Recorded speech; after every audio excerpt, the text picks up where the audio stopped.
Bonjour à tous, j'espère que vous allez excellemment bien. Aujourd'hui, on se retrouve pour parler des sprinters du Giro 2024. On va revenir un petit peu sur les différents sprinters. Encore une fois, plusieurs catégories. On aura les favoris, les outsiders, les surprises, les âmes invisibles et les équipes absentes. On parlera pas du classement des jeunes ou d'autres paramètres. Ça, on en a déjà parlé dans la vidéo précédente. N'hésitez pas à vous abonner à la chaîne, à réagir dans les commentaires, à mettre un pouce bleu, à partager la vidéo sur les réseaux sociaux, notamment auprès de vos proches. Je pensez que ça peut les intéresser. Dans les commentaires, n'hésitez pas à me dire qui sont vos favoris pour cette épreuve, si vous êtes d'accord, pas d'accord avec moi. Les shorts de TikTok, juste après l'arrivée des grandes compétitions, si vous avez les moyens et que vous voulez soutenir mon travail, vous pouvez faire un super thanks et je remercie les gens qui le font. Et puis si vous n'avez pas d'argent, vous pouvez mettre la petite cloche. Comme ça, vous êtes au courant des dernières vidéos qui sortent sur la chaîne. Et plus vous cliquez rapidement sur une notification, plus cette vidéo est mise en avant par l'algorithme de YouTube. On commence tout de suite avec les sprinters. Alors, il y aura des opportunités pour les sprints cette année sur le Giro. Parce que c'est vrai qu'on n'a pas le Giro le plus montagneux de l'histoire. Ce qui fait qu'on a pas mal d'opportunités. Je pense en deuxième semaine, je pense même en première semaine, parce que là, même les chemins blancs, je ne suis pas sûr qu'on arrive vraiment à créer la différence sur cette étape-là. Donc on va avoir pas mal d'étapes où on peut faire la différence du côté du Giro, du côté où les sprinters pourront se jouer la gagne, pardon. Donc je pense qu'on on a au moins 8-9 opportunités, voire un petit peu plus si on prend les étapes avec des arrivées un petit peu punchy. Peut-être même que la première étape, par exemple, certains sprinters peuvent passer, certains coureurs rapides. Donc il faudra faire attention. Voilà, sur ce Giro, il y aura une vraie grosse bagarre pour le maillot cyclamen. Peut-être que pour le maillot rose, il n'y aura pas de grosse bagarre, mais alors pour le maillot cyclamen, déjà, il y a du beau monde au départ et on aura potentiellement des gros adversaires qui pourront se battre. Donc, on verra ce que ça va donner. Je commence tout de suite avec les favoris. Du côté des favoris, je commence. Pour moi, j'ai mis 3 favoris sur cette course qui me semble au-dessus du lot.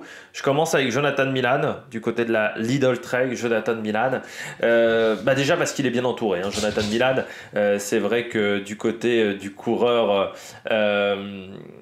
italien, il y aura du bon monde autour de lui, déjà parce qu'il aura Consoni, donc quand même son poisson pilote. On rajoute à ça Stuyven et Edward Theuns. Donc il y a en plus, imaginons Consoni tombe, il y a encore une solution de repli avec Stuyven. Donc ça c'est plutôt une bonne nouvelle. Il y a Danule aussi, on sait que Danule emmène souvent les sprints pour Mats Pedersen. Et puis Gebrselassie, on sait sa capacité à rouler derrière les échappés. Donc Badjoli sait faire aussi dans les trains de sprinter, il l'a fait avec Soudal Quick-Step. En fait, il n'y a que Juan Pedro Lopez, c'est vrai, qui, je pense, va se concentrer sur le classement général, même si peut-être dans un deuxième temps il ira chercher le maillot bleu, mais je pense quand même qu'il y a une envie de classement général parce que Lidl Trek a toujours été attaché au Giro, surtout à l'époque où ça s'appelait Trek Segafredo, mais l'équipe a quand même une base italienne un petit peu marquée, et donc c'est une équipe qui a toujours été attachée au Giro, donc je pense qu'ils joueront quand même, ils essayeront de jouer le classement général du côté de Juan Pedro Lopez, mais du côté de Jonathan Milan, très très bien entouré. Et puis Milan, en ce début de saison, il y a quand même eu des résultats. Quand on regarde bien, c'est vrai qu'il a été placé dans pas mal de sprints et même vainqueur. Vainqueur à une reprise sur le Tour de la Communauté de Valence, mais il fait deuxième à Valencia où il est vraiment pas loin, et cinquième à Castellón, donc premier du sprint, du peloton, parce qu'il y avait les coureurs devant. À Tirreno Adriatico, il remporte 2 sprints, dont celui de San Benedetto del Tronto. Donc on sait que c'est un sprint où il y a souvent du monde. C'est-à-dire sur ces 2 courses-là, il a remporté le classement du classement par points. 5e de Gand. Là aussi, sur un sprint du peloton, il doit être 2e ou 3e du sprint du peloton. 7e doit à travers la Flandre. Alors, il n'a pas couru depuis Roubaix. Donc ça fait un mois qu'il n'a pas couru Milan. Mais il faut s'en méfier. En plus, c'est un coureur qui sait que ça sera sa seule opportunité de grand tour cette année parce qu'ensuite il va faire la piste du côté des Jeux Olympiques. Donc il n'aura pas d'autres opportunités de grand tour parce qu'il ne pourra pas faire le Tour de France. Il ne fera pas non plus le Tour d'Espagne. Et puis je pense qu'il a envie de montrer à sa nouvelle formation qu'il est en capacité voilà, de faire des bons résultats. Et puis il est sur une belle lancée. C'est vrai que depuis l'année dernière, quand il a remporté le classement cyclamen sur ce Giro, il a montré déjà qu'il tenait extrêmement bien en troisième semaine. Il a montré aussi qu'il était très régulier dans ses sprints. Et ça compte du côté du maillot cyclamen. Et là, oui, je pense qu'il faudra s'en méfier, Jonathan Milan, parce que pour moi, il a encore progressé. Le coureur italien par rapport à l'an dernier. L'an dernier, il était avec la Bahreïn, donc pas forcément avec un train complet. Là, il a un train vraiment de qualité. Ça se passe bien en plus avec Consoni. Je trouve que le relationnel marche vraiment pas mal. Donc il faudra se méfier de Jonathan Milan. On rappelle l'année dernière, vainqueur d'une étape, c'était à San Salvo. Et il avait fait 1, 2, 3, 4 fois deuxième pour remporter le classement par points du Tour d'Italie, donc le classement du maillot cyclamen. Donc il voudra rééditer, j'aime bien ce mot en ce moment, la même performance sur le Giro 2024. Voilà. Et pourquoi pas aller sur le Tour de France en 2025 ou en 2026 pour le coureur italien qui n'a qu'un seul grand tour à son actif. C'est vrai que c'est un coureur qui est professionnel en World Tour depuis 2021. Mais qui a été quand même pas mal protégé par la Bahreïn en son début de carrière. Surtout sa première année n'était pas exceptionnelle. Il s'était surtout démarqué en 2022, notamment avec la Crow Race, où il avait été assez impressionnant. Il avait fait deuxième également d'une étape du Tour d'Allemagne. Il avait été performant sur le Tour de Pologne aussi dans cette année 2022. Et puis voilà, en 2023, c'est là où il y a eu la grosse révélation. Une victoire également sur le Great Tour of Ghanzi, donc une victoire sur le Giro, une victoire également sur le Saudi Tour. Donc ça avait été pas mal. Et là, début de saison, vraiment très intéressant du coureur italien. Donc pour moi, ça fait partie des favoris, puisque ça fait partie des sprinteurs au départ de ce Giro qui a le plus de victoires en course. Donc il faudra se méfier de Jonathan Milan. Deuxième coureur favori pour moi, eh bien, du côté de la Visma Lease Bike, Olaf Koy. Olaf Koy, le néerlandais, on sait que c'est un sprinter déjà qui sait passer les bosses. Ça, c'est déjà une vraie force du côté d'Olaf Koy. Alors, ça sera son premier grand tour en carrière. Coureur qui a déjà 32 victoires à seulement 22 ans. Ça, c'est quand même assez impressionnant. Et puis, en ce début de saison, il a été pas mal, notamment vainqueur à Al-Kuwain face à Mirlir sur l'UAE Tour, alors qu'il était très mal emmené sur l'UAE Tour. Vainqueur de la Classica de Almeria, où là, il était très bien emmené par Wout van Aert, qui avait fait également auto-tamponneuse ce jour-là. Vainqueur de 2 étapes sur Paris-Nice, au Muro et à Sisteron. Et puis 6e de Gand, 14e de Milan-San Remo. Lui aussi, ça fait un gros mois qu'il n'a pas couru. Il a seulement 10 jours de course dans les pattes. Mais c'est assez habituel maintenant chez Visma Lease Bike d'arriver sur les grands tours avec peu de jours de course dans les jambes. Et puis on s'aperçoit que ça commence à arriver de plus en plus dans le cyclisme, parce qu'on voit Pogacar, il y a beaucoup de coureurs qui sont en dessous des 20 jours de course au départ de ce Giro, alors qu'avant, en dessous de 20 jours avant le Giro, c'était presque... on savait qu'on n'allait pas être performant. Maintenant, on arrive à être performant avec très peu de jours de course dans les pattes. Il va être bien emmené parce qu'il a Christophe Laporte. Ça, c'est un vrai avantage pour lui, même si Christophe Laporte a eu un début de saison pas si facile que ça. Il y aura aussi Van Dijk et Affini. Donc on sait que autour de Koy, il ne sera pas tout seul. Tratnik aussi fera, je pense, le travail. Alors oui, il y aura Uttebrook, Walter et Rezink qui, eux, seront du côté de la montagne. Mais dans cette équipe sur le plat, je pense qu'il y aura des choses à faire pour Olaf Koy. La question qu'on peut se poser, c'est est-ce qu'il passera bien la montagne? Après, moi, je rappelle qu'il avait fait vice-champion. Non, 4e des championnats du monde en Australie, chez les espoirs. sur un parcours qui n'était pas évident du côté de l'Afcoy. Donc oui, je pense que c'est un coureur qui est capable de passer les bosses. Encore une fois, en plus, il y a beaucoup d'étapes vraiment plates sur ce Giro pour les sprinteurs.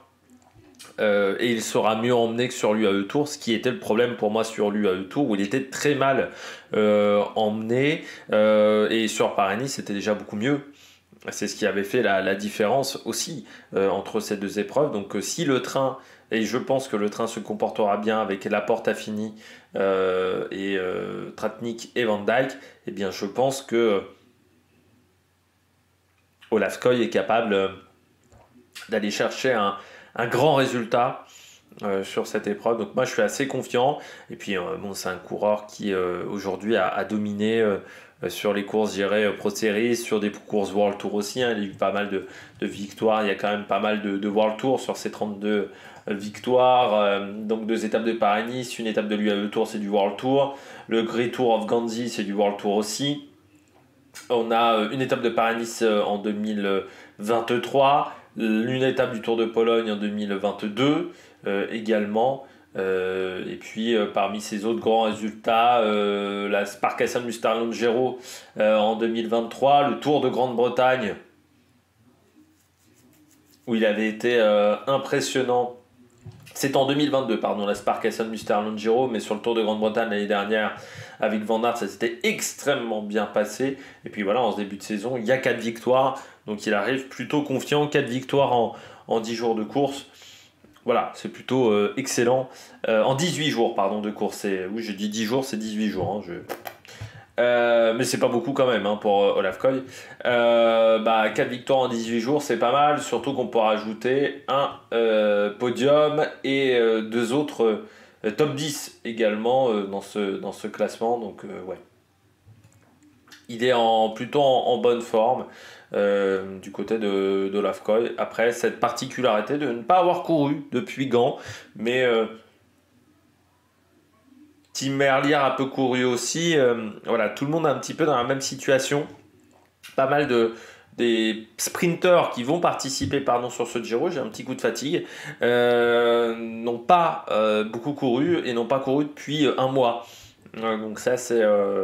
voilà, il y a beaucoup de coureurs qui n'ont pas fait ni le Tour des Alpes, ni le Tour de Romandie, par exemple, du côté des sprinteurs.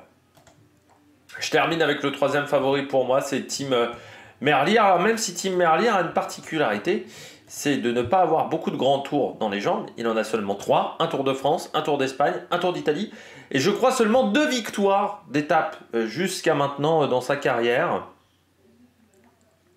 Du côté de Tim Merlier, il y avait une victoire d'étape sur le Tour d'Italie, une victoire d'étape sur le Tour de France. Ça remonte quand même à 2021. Le problème, c'est que ces dernières années, il n'a pas fait de grand tour. L'année dernière, il n'a pas fait de grand tour. En 2022, il n'avait fait que le Tour d'Espagne. Ça avait été compliqué, le Tour d'Espagne de Tim Merlier, qui n'était pas prévu en début de saison. Il lui avait rajouté ça un petit peu sur la fin. Ça avait été difficile à gérer, surtout que dans son équipe, il y avait des coureurs qui avaient été plutôt performants. Notamment Philipsen au niveau des sprints, donc ça avait été compliqué à gérer pour Tim Merlier. L'année dernière chez Soudal Quick-Step, on lui avait prévu un grand tour et puis qui était normalement la Volta, et puis avec Remco Evenepoel qui avait changé de programme, ça avait aussi changé le programme de Tim Merlier, qui avait quand même remporté des belles épreuves européennes, le Grand Prix de Fourmies notamment, 2 étapes sur le Tour de Pologne. Il avait remporté également un Critérium en Belgique au mois d'avril, Nocturne Corse bien entendu, une étape de Paris-Nice et puis 3 étapes dont le contre-la-montre par équipe sur l'UAE Tour et une étape sur le Tour d'Oman, donc il avait été impressionnant. Et puis que dire de son début de saison à Tim Merlier cette année, 2 victoires sur le Alula Tour, 3 victoires sur l'UAE Tour, vainqueur une nouvelle fois de Nocturne Corse pour la 3e fois d'affilée, du Châle des Prages également, du Grand Prix de l'Escaut, et puis 8e de Gand, 2e de Bruges de Panne également sur ses derniers résultats. Lui aussi, je vais un peu me répéter, n'a pas couru depuis Paris-Roubaix, un peu plus de jours de course, il en est à 25. Désormais Tim Merlier, coureur qui a 41 victoires en carrière, qui a 31 ans. et qui va avoir une équipe également, je dirais quand même, il aura du monde autour de lui. Il y aura notamment le Luc Lamperti, le jeune américain qui est dans sa première année chez les professionnels. Il y aura bien entendu Bert van der Berge, son poisson pilote attitré, puis Peter Seri, je pense, va aider. Yann Hirt aussi pour le train, voire Julien, parce qu'on sait que Julien souvent aide les sprinters dans les derniers kilomètres. Donc c'est une équipe quand même qui sera très présente autour de Tim Merlier. La grande question est de savoir est-ce que ça passera les 3 semaines de course, parce que moi je crois me rappeler que quand il s'impose sur le Giro, c'est en début de Giro. Sur le Tour de France, c'était en début de Tour de France aussi, me semble-t-il. C'était l'étape 3 aussi, c'était l'étape de Pontivy où était tombé Roglic. Donc c'est un coureur qui gagne en début de Giro. Est-ce qu'il arrivera à tenir sur les 3 semaines de course? Jusqu'à maintenant, ça n'a pas été forcément sa spécialité, sur ces 3 grands tours. Il en a abandonné 2. Il a fini seulement sa Vuelta 2022 dans sa carrière, où il n'avait pas remporté d'étape. C'est un coureur qui a peu d'expérience en grand tour, tout simplement parce que pendant très longtemps, les équipes dans lesquelles il était n'étaient pas invitées, que ce soit Corendon Circus, l'équipe réserve de Sunweb n'était pas invitée sur les World Tour. Il a fallu attendre que Alpecin passe en World Tour pour pouvoir participer à ces épreuves-là, ce qui a changé un petit peu la donne, bien entendu, dans sa carrière. Donc il faudra faire attention à cette équipe, parce qu'il y aura quand même des très bonnes choses à faire, je pense, du côté de Tim Merlier. Et puis il aura envie de montrer à la Soudal Quick-Step, mais aussi je pense un peu à Alpecin, ce qu'il sait faire et battre ses adversaires. Je pense qu'il y aura l'envie, et puis ça serait dommageable pour Tim Merlier de ne pas réussir à concrétiser ce très bon début de saison, encore une fois,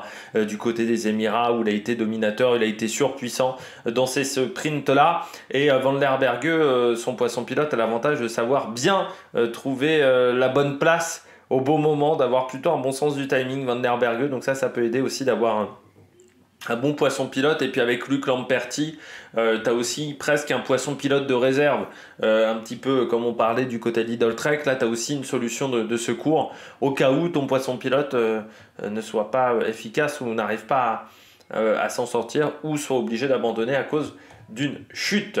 Les outsiders, donc ces coureurs qui sont pas forcément les favoris, mais qui pourraient s'en sortir, mais où il manque un petit truc à chaque fois, où il y a un petit doute du côté de ces coureurs-là, alors que dans les hommes invisibles, là, il y a un gros doute.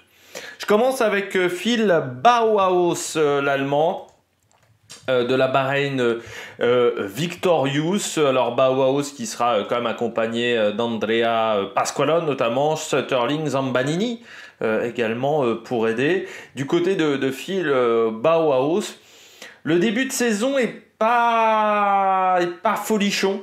C'est pas catastrophique parce qu'il y a quand même une victoire sur Tirreno Adriatico, mais en dehors de cette victoire sur Tirreno Adriatico, il s'est raté quelques fois.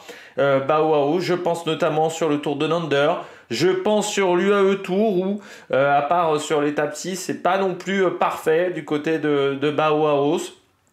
C'est un coureur qui n'a pas encore gagné d'étape de grand tour dans sa carrière. Bon, il n'en a fait que 4 aussi, ça sera son 5e, ça sera son 3e Giro dans sa carrière. Bauhaus, pas toujours bien entouré, il faut bien le dire également. Sur certains grands tours, il était parfois assez seul dans ces courses-là. L'année dernière, son Tour de France était plutôt intéressant. Il y avait des choses intéressantes positives à retenir de son Tour de France 2023. Il avait fait également le Giro en 2022. Et sinon, ces 2 autres grands tours sont un petit peu plus anciens. Ça date de 2017 et 2019. À l'époque, il était du côté de Sunweb en 2017. Et en 2019, il venait d'arriver du côté de la Bahreïn. Moi, je pense que c'est l'un des sprinteurs les plus sous-estimés du peloton Bauhaus. Donc, je me méfierais quand même de l'Allemand. En plus, on a des étapes qui sont vraiment plates qui peuvent lui convenir. Du côté de Bauhaus, il y a quand même assez peu de montagnes jusqu'en 3e semaine, donc là aussi il y a des opportunités pour l'Allemand, parce que parfois il a un peu plus de mal que d'autres sprinters à passer les bosses, mais je me méfierais de Bauhaus. C'est un coureur qui peut être dangereux. Pour moi, c'est pas le favori sur les sprints, mais ça peut être une belle carte à cocher. En première semaine, je la cocherai plus qu'en deuxième semaine. Parce que sur le Tour de France, c'était en première semaine qu'il avait fait, je crois, me rappeler sa deuxième place. Alors sur le Giro, j'ai plus souvenir de son Giro à Bauhaus. Ça n'avait pas dû me marquer plus que ça, mais c'est un coureur qui aussi a remporté des courses sur des courses, sur des épreuves de deuxième division. Ouais, c'était à Cuneo où il avait pris. Non, il l'avait pris lors de l'étape 13, sa deuxième place sur le Giro. C'était du côté de Cuneo. Alors je me souviens même plus qui y avait sur ce sprint-là. C'était derrière Arnaud Démare. Ouais. Et devant, c'était une étape toute plate, non? Ouais, il y avait 1800 mètres de dénivelé positif, mais il y avait une grosse bosse en premier tiers de parcours et après c'était assez plat sur la fin de journée. C'était une étape qui était pas très longue, 150 km seulement, et Démare avait battu Bauhaus et Cavendish ce jour-là, et Gaviria et Dainese. Voilà, il avait battu du beau monde, Démare. Mais voilà, c'est un coureur qui doit encore prendre du galon sur les grands tours. Je pense qu'il lui en manque encore un petit peu, mais il faudra se méfier. Et puis oui, comme je le disais, il y a Pasqualone, c'est un coureur qui est en fin de contrat avec la Bahreïn. On ne sait pas s'il va poursuivre avec cette équipe-là. Pasqualone, on sait que c'est un bon poisson pilote. Ça marche pas avec tout le monde. Avec Christophe, ça n'avait pas marché, mais avec Milan, ça marchait très bien du côté de Pasqualone. Il y aura certes Tiberi pour le général et Caruso, on va dire, pour le classement général au cas où Tiberi se plante. Mais il aura quand même des libertés, je pense, Bauhaus pour aller faire ses sprints et avoir une belle équipe autour de lui. On poursuit du côté des outsiders. Eh bien, avec Guillermeil. Binyam Guillermeil. Alors oui, je le classe parmi les sprinters. C'est un coureur rapide. C'est pas du tout un pur sprinter, Binyam Guillermeil. Il revient, je trouve, à un niveau qui commence à être un peu intéressant. Même si c'est vrai que sur les classiques flandriennes, ça a encore été décevant. Mais par exemple sur le Tour de Lander il prend une belle deuxième place, vainqueur de la Surf Coast Classic aussi, qui était une nouvelle épreuve donc au mois de janvier. Quatrième à Giulianova, il était troisième avant son déclassement également, c'était du côté de Follonica, où il s'était trop décalé par rapport à Axel Zinglet, où il aurait pu faire un bon classement. Donc on voit que sur les sprints auxquels il a participé, il a réussi à faire des choses intéressantes. Il avait abandonné, donc il n'avait pas pu faire le sprint de San Benedetto del Tronto. 27e de Milan-San Remo, il était dans un deuxième groupe, je crois me rappeler. À 24 ans, de toute manière, on attend des résultats. Maintenant, du côté de Binyam Guillermeil, c'est vrai que l'année dernière a été extrêmement décevante par rapport à son année 2022. On attend du côté de Binyam Guillermeil qui retrouve des jambes, qui retrouve vraiment un vrai rythme. Là aussi, il y aura une équipe autour de lui avec notamment Mads Mikkels, Diane Smith aussi, et puis Kalmeja, enfin toute l'équipe est autour de Binyam Guillermeil. On attend un retour de performance.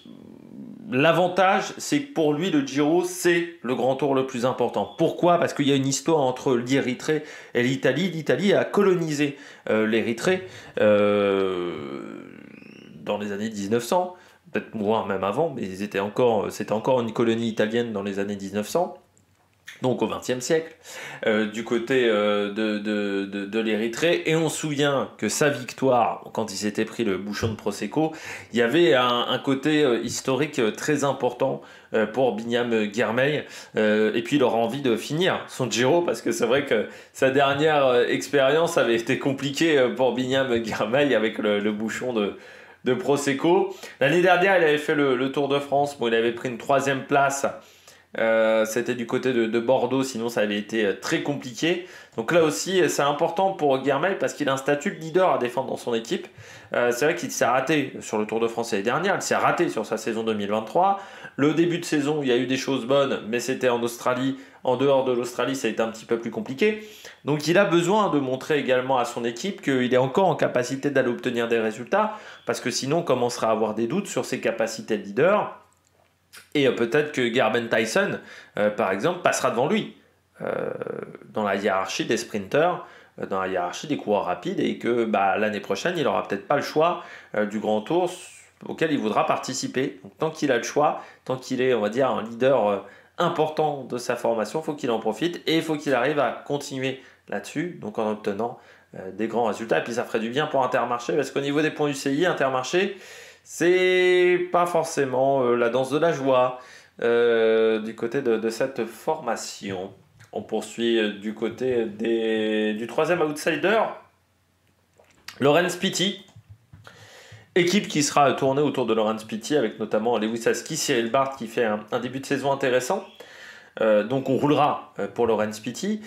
Le problème de Laurens Pitty, il a remporté donc la Cadel Evans Great Ocean Road Race dans sa carrière, vainqueur également de Cholet, pays de la Loire, d'une étape du Tour de Normandie aussi. Donc il a 2 victoires chez les professionnels avec la Cadel Evans et Cholet, pays de la Loire.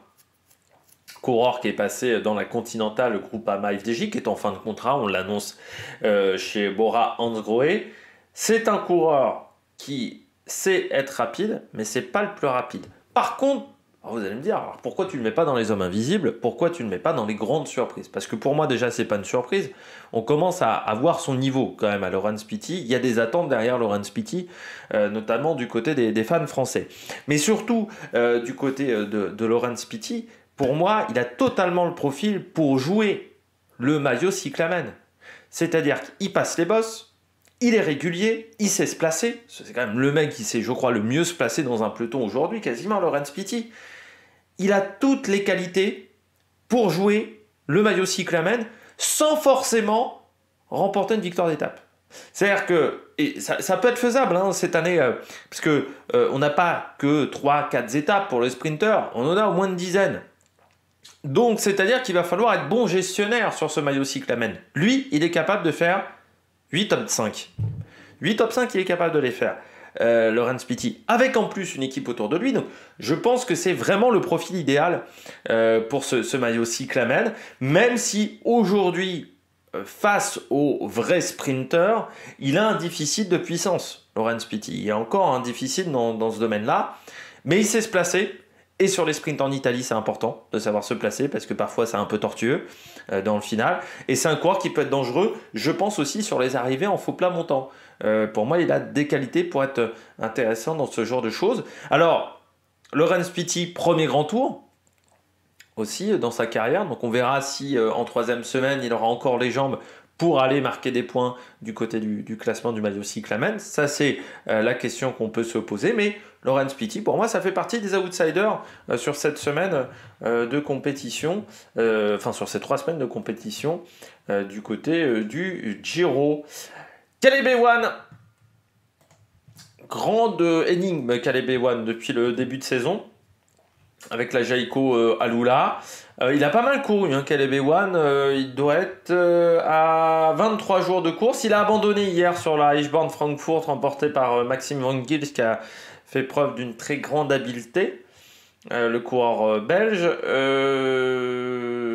Il a remporté une étape sur le Tour d'Oman et il a fait 3 top 10 sur le Tour de Lander, champion d'Australie des Critériums également. En tout début de saison. Pourquoi je dis que c'est une énigme? J'ai failli le mettre parmi les hommes invisibles. Ça s'est pas joué de grand chose. Je pense que Caleb Ewan, le Tour d'Italie, c'est toujours une course qu'il a appréciée. C'est, je pense, son grand tour peut-être favori à Caleb Ewan. C'est là où il a remporté ses dernières victoires sur un grand tour. C'était sur le Giro 2021. Cette année, il fera Giro et Vuelta.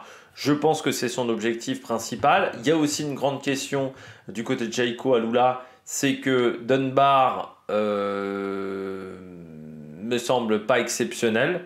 Luc Plapp, est-ce qu'il aidera pas Caleb Ewan sur les sprints? Ça, c'est également une question qu'on peut se poser. Là aussi, on a deux coureurs qui peuvent intervertir en cas de poisson pilote. C'est pour moi Mesgeck et Walscheid. Je pense que c'est Walscheid qui sera le poisson pilote. Walscheid, c'est un coureur qui est très intéressant. Je pense que c'est ce qui manque cette année à Brian Cocard, c'est Max Walscheid, notamment dans cette formation. Donc je me dis pourquoi pas Caleb Ewan, même s'il n'y a pas eu de résultat depuis le début de saison. Je me dis que ça reste quand même un coureur qui a remporté des victoires d'étape sur les 3 grands tours, qui a 11 victoires d'étape sur les 3 grands tours, 61 victoires en carrière également, Caleb Ewan. Il y a quand même eu une victoire à Oman. Il avait battu du côté d'Oman Brian Cocard, Alexander Christophe, Syriza et Paul Magnier sur cette épreuve. Sur le Donander, il était malade, mais sur le placement, ça allait plutôt pas mal. Donc ça aussi c'est important, il était juste malade, hein. Il avait eu une grippe intestinale avant le Donander ou une diarrhée, enfin il y avait un truc au niveau gastrique, voilà, qui le gênait. Sur Tirreno, bon, il a abandonné, il a été assez transparent, hein, on va pas se mentir. Eschborn Frankfurt, bon, il a abandonné, mais c'était sa course de reprise. Lui, l'avantage, c'est qu'il a un peu couru, quand même. Il a eu une journée de course avant le Giro, ça peut peut-être avoir son importance pour Caleb Ewan. Et puis maintenant, on verra comment ça va se passer du côté du coureur australien, même s'il va arriver assez tard hein, sur le site du Giro, donc il y aura peut-être un petit peu de fatigue. Il est revenu à la maison, je pense qu'il a vraiment envie de performer. Donc on verra ce que ça va donner. Et puis lui aussi, il a quand même, il est obligé d'obtenir un petit peu des résultats, parce qu'il y a quand même Renaud Wegen aussi face à lui dans cette équipe. Donc c'est vrai que c'est important pour ce coureur-là de dire « Ah bah, je suis capable d'obtenir des petits résultats », parce que sinon, ça va peut-être se complexifier pour Caleb Ewan. Molano.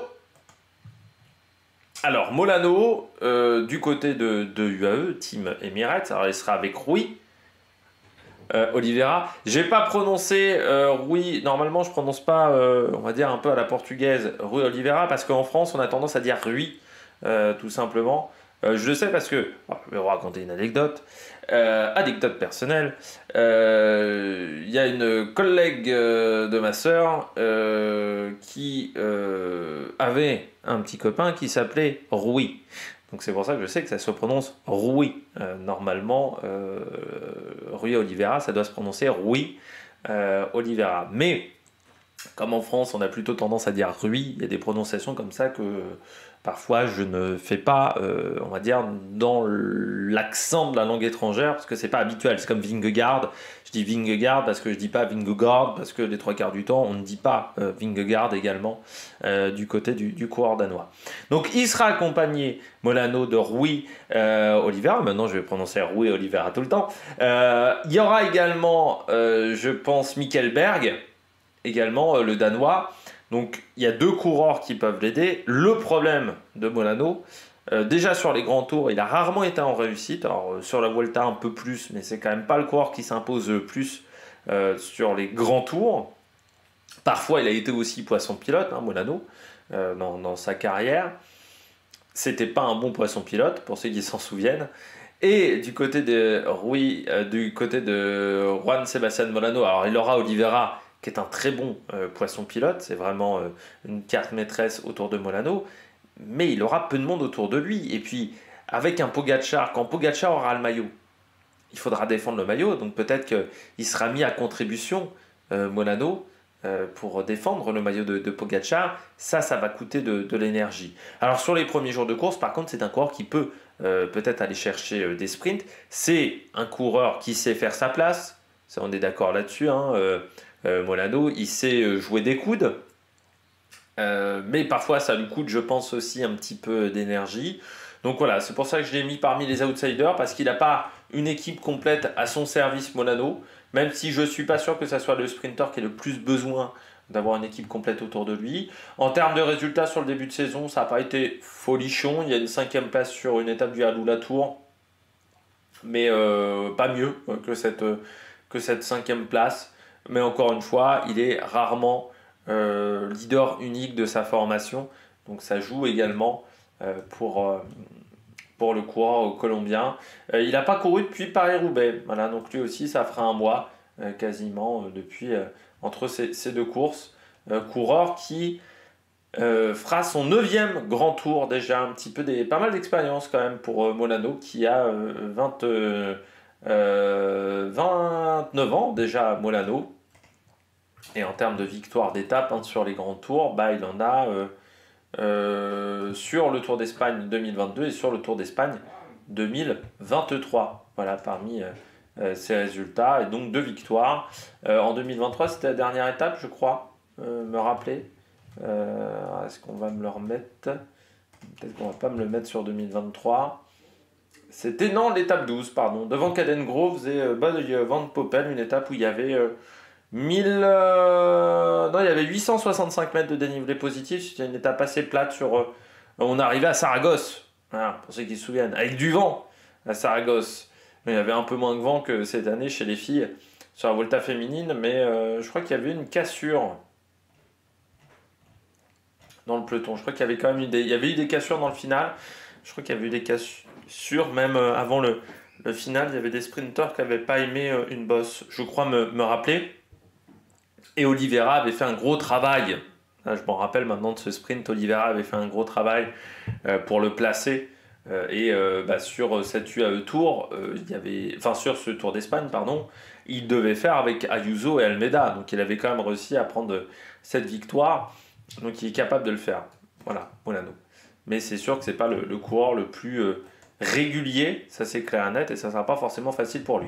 Et puis je termine avec Alberto Dainese du côté de la Tudor. Dainese, le spécialiste de la 3e semaine, pour moi des grands tours, qui commence à se faire un petit palmarès, Alberto Dainese, sur les grands tours, vainqueur sur la Vuelta, vainqueur sur le Giro, à chaque fois en 3e semaine. Ça, c'est vrai que c'est un peu la particularité du coureur italien, c'est qu'il a du mal à être performant en début de course. Il aura une belle équipe avec lui, Alberto Dainese, parce qu'il y aura Matteo Trentin, le coureur italien. Il y aura également Mayhofer.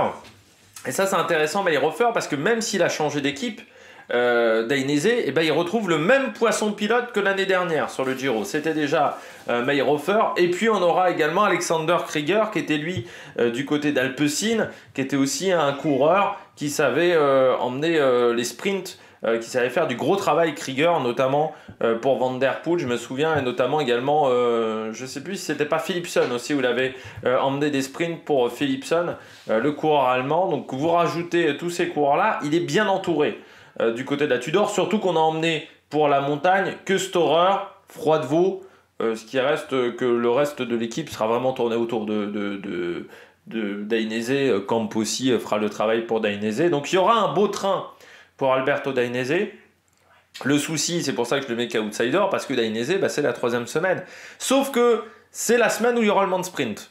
La première, 2e semaine, il y aura pas mal d'opportunités du côté des sprinters. Ça sera moins le cas sur la 3e semaine, ce qui peut peut-être poser des problèmes à Alberto Dainese. L'équipe n'a pas non plus beaucoup d'expérience sur les grands tours. C'est leur premier grand tour. Mais la structure de Tudor n'a pas beaucoup d'expérience sur les grands tours. C'est-à-dire que quand on prend le staff de cette équipe, il y a Tosato, qui a été manager dans d'autres formations importantes.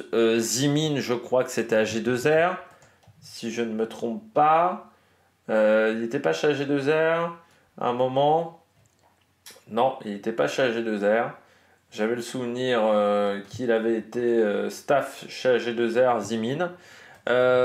Donc vous avez Tosato, Bart Leisen, lui il a été chez Lotto Soudal, assistant directeur sportif, et chez Alpecin. Donc là, il y a un peu d'expérience, notamment du côté du sprint. Il y a quand même pas mal de mecs dans ce staff qui n'ont pas beaucoup d'expérience sur les grands tours. Donc ça peut jouer aussi. Ça peut jouer en sa défaveur. Parce qu'on l'a vu avec Uno X, on l'a vu avec d'autres équipes. Quand vous arrivez en grand tour et que vous n'avez pas l'expérience du côté de l'équipe, ça peut nuire à la performance parce que vous n'avez pas l'expérience sur la gestion de la logistique sur un grand tour, qui est très difficile. La logistique sur un grand tour sur 3 semaines, c'est pas la logistique d'une course de 5 jours. Donc il y a des grandes différences. Au niveau du staff également sur les stratégies de course, ça peut avoir son importance. Et puis cette équipe-là, c'est les petits jeunes, on va dire, du grand tour. C'est-à-dire qu'on leur fera pas de cadeau. Dans le monde du cyclisme, c'est un peu comme ça. Ils vont devoir montrer ce qu'ils savent faire. Ils vont devoir pousser des coudes un petit peu dans les sprints. Parce qu'on sait comment ça se passe dans les sprints. Tout le monde a un petit peu sa place attitrée. Et puis le petit nouveau, faut qu'il aille jouer du coude. Et ça va peut-être être moins facile que dans d'autres structures. Après, Dainese, encore une fois, c'est un coureur qui a pas mal de résultats. Début de saison intéressant pour Dainese, une victoire sur le région Pays de la Loire Tour, 6e au Trofeo Palma, 2e au Trofeo Cesc Salines, 12 jours de course seulement. Il a fait le Tour de Romandie, ça fait partie des rares sprinteurs qui a roulé en montagne aussi, Dainese. Donc ça, il faut le prendre en compte. Sur le Tour de Romandie, il est passé un petit peu à travers. Mais il n'avait pas couru depuis la région Pays de la Loire Tour, donc il y avait eu un petit trou dans sa saison.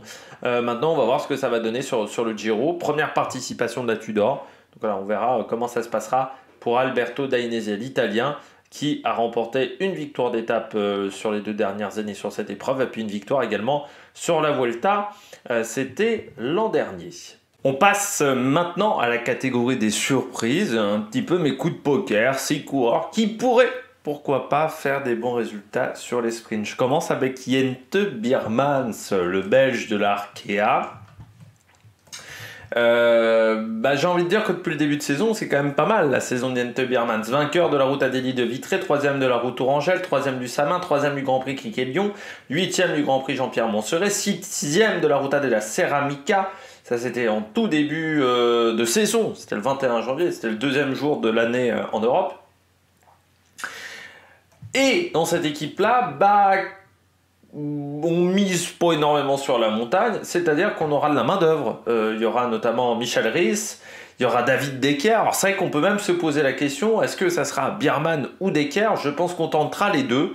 On tentera peut-être au départ avec Jente Biermans et puis ensuite David Decker. David Decker qui avait déjà fait podium d'une étape sur le Giro. Et puis il y aura un bon poisson pilote, un bon coureur dans le train. C'est Donovan Grondin qui, lui, va ensuite faire de la piste sur la suite de sa saison après le Giro. Et c'est vrai que Donovan Grondin, il est là pour aider. Et c'est un bon poisson pilote. Je trouve qu'il a progressé vraiment depuis l'année dernière. On l'avait vu notamment avec Arnaud Démare. Je me souviens à Paris-Bourges, il a fait du bon boulot, Donovan Grondin. Donc, avec cette équipe-là, ce collectif-là, je me dis pourquoi pas Jente Biermans qui ferait un podium, une victoire surprise, c'est pas impossible.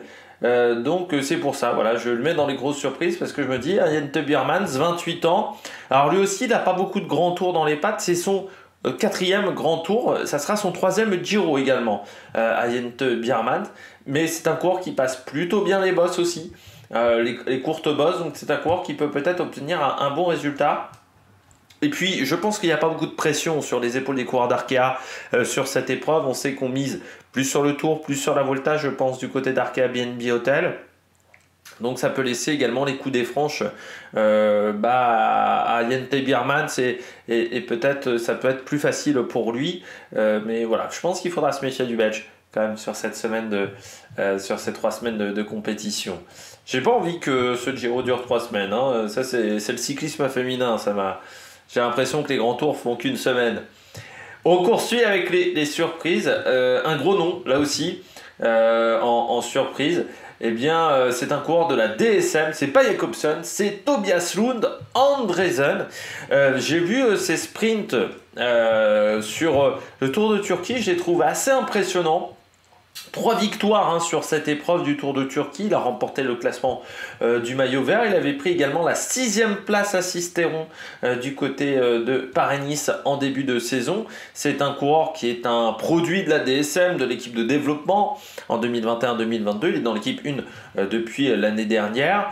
L'année dernière, il avait déjà eu une grosse progression en termes de résultats. Sur le Great Tour Ganzi, il avait fait 2 top 5, il avait été présent sur la Crow Race également l'année dernière. On l'avait vu aussi sur le Tour de Norvège où il avait pris deuxième place. Donc c'est un coureur qui fera son premier grand tour. Mais là aussi, on pourrait s'attendre à des belles performances de Tobias Luz Andresen. Si Jakobsen n'était pas très performant, eh bien pourquoi pas se rabattre sur le Danois de 21 ans qui me semble est un bon crack pour les sprints à l'avenir. Il a le même âge que Pitty, hein. Voilà, ils sont de la même génération, donc ça pourrait être intéressant de voir l'affrontement entre les deux sur cette épreuve. Deuxième l'année dernière de la Bruxelles Cycling Classic, hein, par exemple dans ses résultats, et deuxième également de la Ronde van Drenthe aussi, vainqueur d'une étape sur le Tour de Bretagne, c'était en 2021. Dans son palmarès. Donc il faut se méfier de ce coureur parce qu'il pourrait apporter un beau résultat à sa formation et on pense peut-être beaucoup à Jakobsen, mais lui il est en confiance, ce qui n'est pas le cas de Jakobsen. Donc ça pourrait être la grosse carte sur laquelle miser. Surtout que Jakobsen il passe pas bien les bosses, lui j'ai l'impression qu'il passe un peu mieux, Andresen. Je pense également à Max Kanter du côté d'Astana. Lui aussi, Max Kanter, il a fait le Tour de Turquie avec une victoire sur ce Tour de Turquie et une troisième place. Quatrième de la première étape du Giro du Tour des Abruzzes. 11e de Bruges de Panne. Sur le Tour de Nander, il avait pris également 4 top 10 sur cette épreuve. Et puis 6e de la Surf Coast Classic. On mise pas du tout sur lui. De toute manière, on mise pas du tout sur cette équipe, sur cette épreuve. Mais ça pourrait être la bonne surprise. Là aussi, on pourrait en plus bien l'entourer à partir de la deuxième semaine. Si Lutsenko et Fortunato peuvent plus jouer grand-chose, eh bien pourquoi pas aller tenter sur Max Kanter. Voilà, son objectif, ça sera surtout de sauter de roue de train en train. Je dirais, c'est un coureur qui est habitué à faire ça, parce que bon, il a fait déjà 2 saisons à la Movistar où c'était un petit peu le même problème à ce moment-là. Sa première année à la Movistar avait été pas mal. 4e grand tour dans sa carrière. Jusqu'à maintenant, son meilleur résultat sur une étape, c'était une 3e place, c'était sur le Tour d'Espagne 2020. Il avait fini 8e comme meilleur résultat sur le Tour d'Italie en 2021. Il avait fait le Tour d'Italie l'année dernière en 2023, qui ne m'avait pas énormément marqué, hein, son Tour d'Italie à Max Kanter, mais là, bon, il n'y a pas vraiment beaucoup d'opportunités pour son équipe d'obtenir des résultats, donc ça peut être une belle carte à 26 ans, coureur qui progresse, ça peut être pas mal, voilà, Max Kanter, qui a quasiment marqué le même nombre de points PCS en 2023 qu'en 2024. Ça montre qu'il est bien plus en forme que l'année dernière parmi les surprises. Autre surprise, du côté de la Cofidis, Agnolowski, parce que du côté de la Cofidis, on joue pas le registre de la montagne, on va jouer les échappées, ça laisse quand même assez peu d'opportunités. Par contre, du côté des sprints, je me dis qu'il y a de quoi faire, notamment parce qu'on a Benjamin Thomas qui peut placer Agnolowski, on a également Stefano Oldani et Harrison Woods qui peuvent également faire ce job. Et puis Agnolowski sur le début de saison, c'est pas mal, notamment sur Tirreno il prend une 5e place, sur l'UAE Tour il finit 4e d'une étape. Alors le souci c'est qu'il n'y a pas Milan Fretin dans cette équipe de la Cofidis, parce que c'est vrai que le duo Agnolowski-Fretin jusqu'à maintenant marche plutôt bien sur les épreuves où ils ont été associés, mais on a préféré envoyer Milan Fretin sur les 4 jours de Dunkerque du côté du coureur de la Flanders baloise. Ça aurait été intéressant de voir ce que ça aurait pu donner les deux ensemble. Agnolowski, premier grand tour de sa carrière à 27 ans, parce que c'est un coureur qui jusqu'à maintenant est passé dans des équipes continentales et chez Bingol et chez Human Powered Earth, donc pas forcément des grosses équipes, mais dans les épreuves continentales européennes, il a obtenu des résultats, notamment en remportant 2 étapes du Tour d'Hellas. Ça c'était en 2023, ou du Tourul Romanei, ça c'était en 2019. À l'époque, il était dans l'équipe de développement de la CCC qui ne l'avait pas conservé, le Polonais. Donc je me dis qu'Agnolowski, ça peut être une carte à tenter sur certains sprints même s'il a peu d'expérience dans ce niveau-là. Et puis sur les 2 sprints, on l'a laissé faire, je dirais sur Tirreno et UAE surtout. Bon, il avait été plutôt pas mal hein. Sur ces 2 sprints-là, il avait su se placer, donc c'était plutôt intéressant. Dernière surprise pour moi, Ethan Vernon. Oui, chez Israël, on a Michael Woods, mais on emmène également Ethan Vernon avec Hofstetter. Alors je mise quand même plus sur Vernon que sur Hofstetter. Je pense que Hofstetter, on a vu quand même un petit peu les limites. Je pense qu'il aura plus le rôle de poisson pilote d'Ethan Vernon. Ethan Vernon qui a remporté une course. C'était son premier jour de course de l'année. C'était sur le Tour des Alpes-Maritimes du côté de Antibes.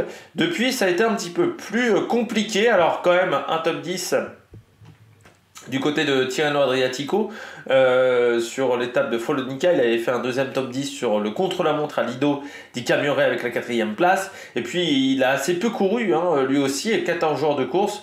On l'a vu à Milan-San Remo, 90e, à travers la Flandre, où il a pris la 46e place. Donc on va voir ce que ça va donner pour un coureur qui a rejoint Israël. Il était chez Soudal Quick-Step l'année dernière. Premier grand tour également de sa carrière pour le Britannique, qui passe plutôt bien les bosses, qui a remporté déjà une épreuve World Tour, c'était une étape du Tour de Catalogne.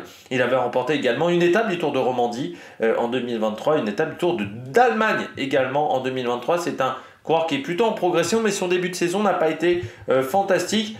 Mais bon, Hugo Hofstetter, c'est pas non plus incroyable hein, du côté du début de saison du coureur français. Avec une 12e place sur le Samin, 4e d'une étape du Tour de la Provence, 2 fois 9e à Nocquereux et sur la Corsaille Classique, 5e du Chalk d'Eprage, 6e pardon, de l'Auto-Famen Ardennes Classique. Donc on verra qui sera le leader entre les deux. Moi je mise plutôt sur Ethan Vernon que sur Hugo Hofstetter. Ça sera seulement le 4e grand tour de Hugo Hofstetter et puis ça sera son premier Giro également. Hugo Hofstetter, peu d'expérience sur cette course-là, à 30 ans, c'est assez rare, mais chez Cofidis on ne lui faisait pas vraiment confiance, chez Israël on ne lui faisait pas toujours confiance, chez Arca on lui faisait plus confiance, vainqueur du Trobron-Léon notamment en 2022 et du Samin en 2020, ça c'était quand il était chez Israël. Puis il était tombé chez Israël au moment de la Covid, hein, donc c'était une année particulière. On l'avait vu sur le Tour de France, ça avait été pas mal sur le Tour.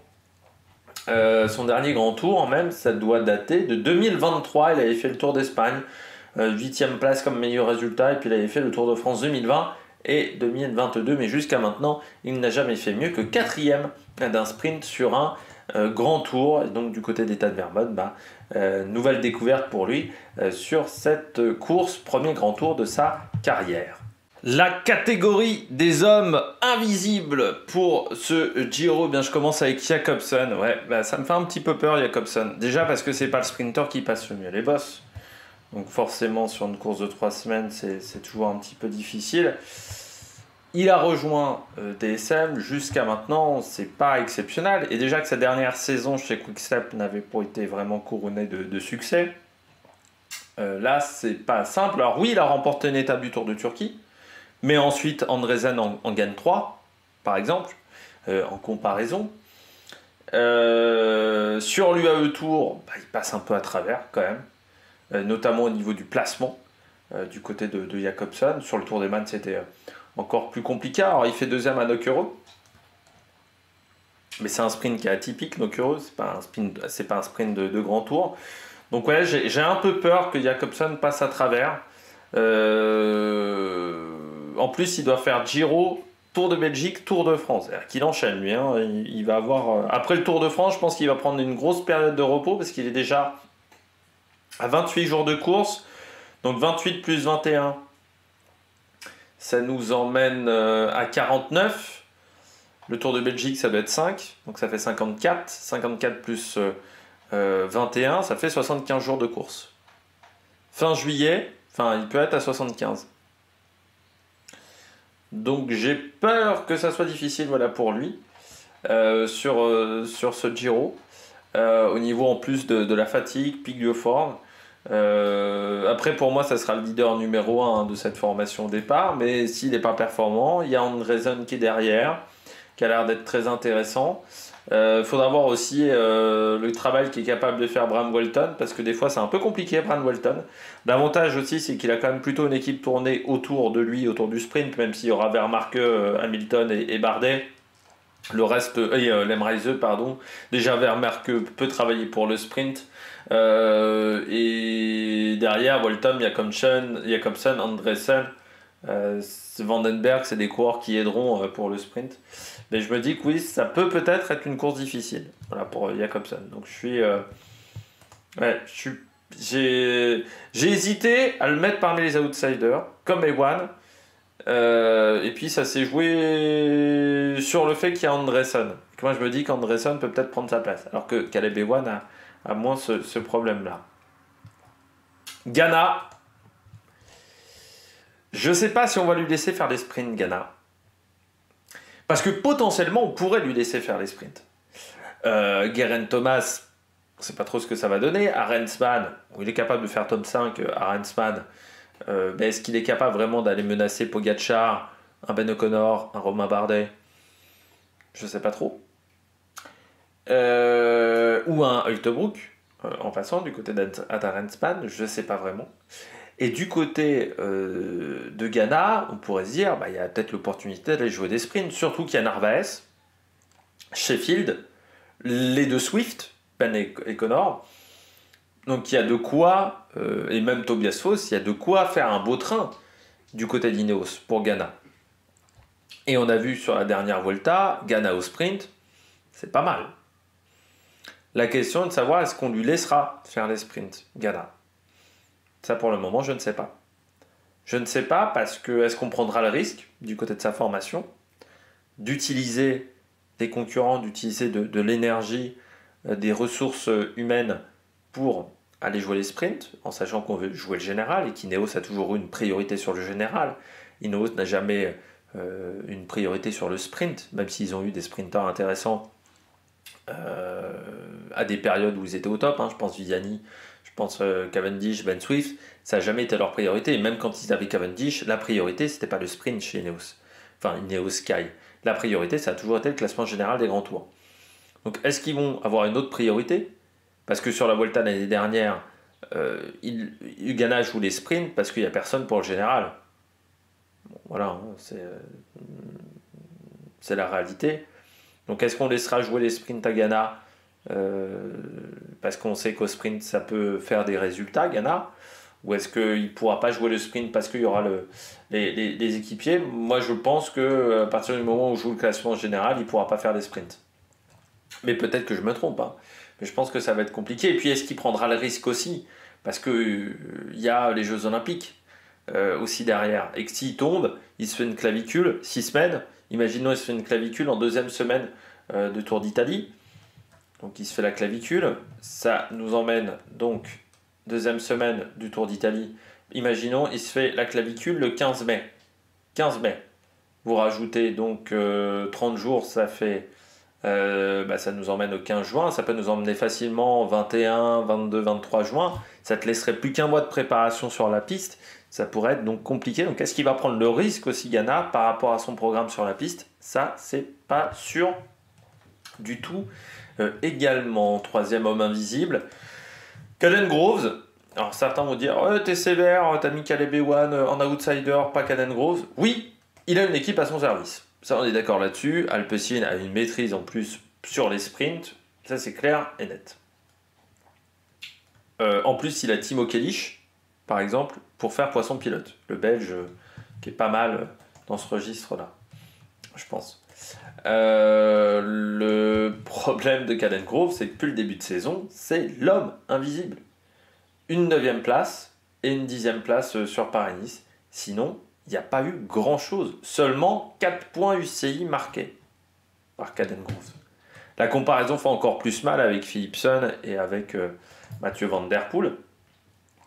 Et c'est vrai qu'on pourrait se dire qu'Elish a marqué plus de points UCI, 5e du Samin, vainqueur de la Volta NXT Classic. Donc lui aussi, il y aura peut-être une concurrence en interne avec certains coureurs de sa formation. Mais Caden Groves, depuis le début de saison, c'est pas exceptionnel.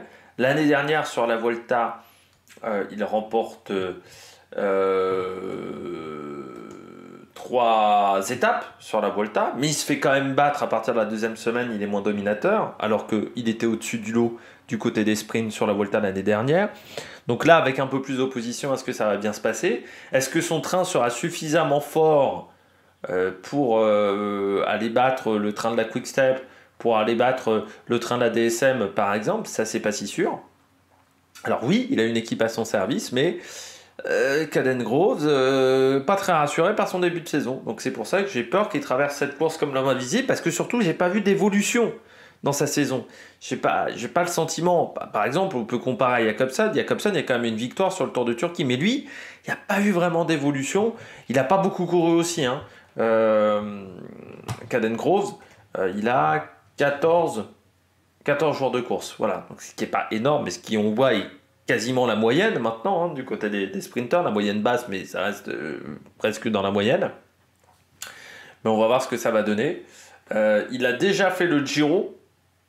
Il avait remporté une étape l'année dernière. Il n'avait pas fini le Giro en 2023. Mais en 2023, il était dominateur.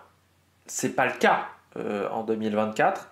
Donc ouais, j'ai un peu peur pour Caden Groves. Et comme déjà sur le Giro 2023, il n'en avait gagné qu'une par rapport à son Giro 2023, je me dis, est-ce qu'il arrivera à claquer des étapes? Je sais pas. Je sais pas du côté de Caden Groves. Je suis assez perplexe avec la saison pour le moment du coureur britannique. Gaviria,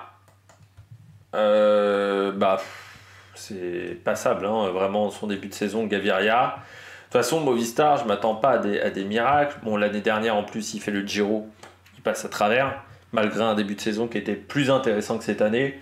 Il a remporté une étape sur le Tour de Colombie, c'est son seul bon résultat. Et une deuxième place sur une autre étape du Tour de Colombie.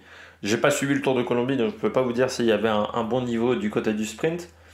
Ce que je peux vous dire, c'est que lui, à E-Tour, il a quand même fait des gros ratés dans sa manière de sprinter. Il n'y avait absolument pas le bon timing. Le Tour des Asturies, bon, lui, il a couru au moins fin avril, parce qu'il n'avait pas couru depuis Gand, depuis son abandon sur Gand au mois de mars. Ça reste un coureur qui a 17 jours de course. Mais je sais pas, je le sens pas, Gaviria. Son Giro l'année dernière il était vraiment pas top. C'est un coureur qui n'a pas gagné sur les grands tours depuis quelques années quand même. Je regarde. Dernière victoire. Ouais, c'est 2019. Ouais, c'est 2019. Il n'a pas gagné depuis 2019. Bon, il a enchaîné. C'est son 5e Giro d'affilée. Il fait le Giro depuis 2020. Il fait que le Giro même sur les grands tours. Mais je sais pas. Ouais. Et puis je me dis que l'équipe est pas folichonne non plus autour de lui. Ça manque peut-être d'un. Il y a Pelayo Sanchez, Milesi, Chimolai. Je me dis, ça manque quand même d'un Garcia Cortina par exemple, qui avait l'air d'être plutôt pas mal. Parce que Chimolai, c'est quand même un coureur qui est vieillissant, Davide Chimolai. Chez Cofidis, il n'avait pas fait grand chose. Plus du souvenir que j'ai sur les 2 dernières saisons, ça a été quand même plutôt tristoun. Son travail, et Davide Chimolai, il avait quand même du mal à accompagner Brian Cocard. Je trouve que Mass Canter faisait un meilleur boulot que lui. Donc ça fait depuis Israël, où il a des résultats qui sont un petit peu en retrait. C'est un coureur qui a 34 ans, qui va sur ses 35, Davide Chimolai. Donc ouais, je sais pas trop. Je suis pas sûr qu'il ait la bonne équipe en plus autour de lui, quoi. Puis les sprints, Movistar n'a pas la culture du sprint, donc c'est pas non plus facile. Bon, l'avantage c'est qu'il aura que Quintana comme co-leader. Bon, Quintana, on sait pas trop où il en est. Je pense que ça sera compliqué aussi, mais je m'attends pas à des merveilles de la part de Gaviria. Van Poppel, du côté de la Bora, Danny Van Poppel. Au départ, ça devait être Walsford, le sprinter de cette équipe, sauf que Walsford, il a un peu disparu depuis l'Australie. Pour moi, c'est pas un sprinter, Van Poppel, c'est un poisson pilote. C'est un bon poisson pilote, mais c'est pas un sprinter. Donc, ouais, cette année, par exemple, il fait 3ème de Bruges. Mais pour moi, c'est pas un sprinter numéro 1. Voilà. Donc je ne le vois pas réussir à gagner une étape sur cette épreuve-là. L'année dernière, bon, il fait 6e à Nogaro sur le tour, c'est le seul résultat notable. Si on regarde sur les 9 grands tours auxquels il a participé, ce sera seulement son deuxième Giro. Il a une victoire d'étape sur le Tour d'Espagne 2015, donc ça remonte. 2015, deuxième d'une étape sur le Tour d'Espagne 2022, mais le Tour d'Espagne, pas vraiment une grosse opposition du côté des sprinters. Pour moi, c'est pas un sprinter numéro 1, c'est un bon classic man, c'est un bon coureur c'est un bon poisson pilote, mais c'est pas, pour moi, c'est pas un sprinter. C'est pas un sprinter numéro 1. Et c'est pas forcément évident pour un poisson pilote d'avoir toute la pression du sprint sur les épaules. En plus, bon, il y aura quand même pas mal de coureurs qui seront autour de Martinez. Alors, il y aura peut-être Gamper pour l'aider. Et puis, Ryan Mullen. Aleotti, je sais pas trop. Et il y aura Jonas Corr, je pense. Mais là aussi, on veut jouer le classement général, je pense, avec Daniel Felipe Martinez. Donc, est-ce qu'on va laisser le coureur néerlandais jouer les sprints? Je sais pas. Donc, je suis assez perplexe par le fait qu'on lui laisse les clés du camion. Je me dis qu'il y avait Meus. Je ne sais pas pourquoi on n'a pas pris Meus. Voilà. Parce que bon, on le voit à Walsford qu'il n'est pas exceptionnel depuis quelques temps. Il a un peu une panne de jambes, Sam Walsford. Donc c'est vrai qu'on aurait peut-être pu jouer sur une autre carte. Parce que Sam Walsford, troisième sur l'UAE Tour. Puis après, il a disparu. Il a fait 7e du Grand Prix de l'Escaut. Sur le Tour de Turquie, ça a été très compliqué pour lui. Donc ouais. Parce que là, pour moi, Van Poppel, c'est pas un pur sprinter.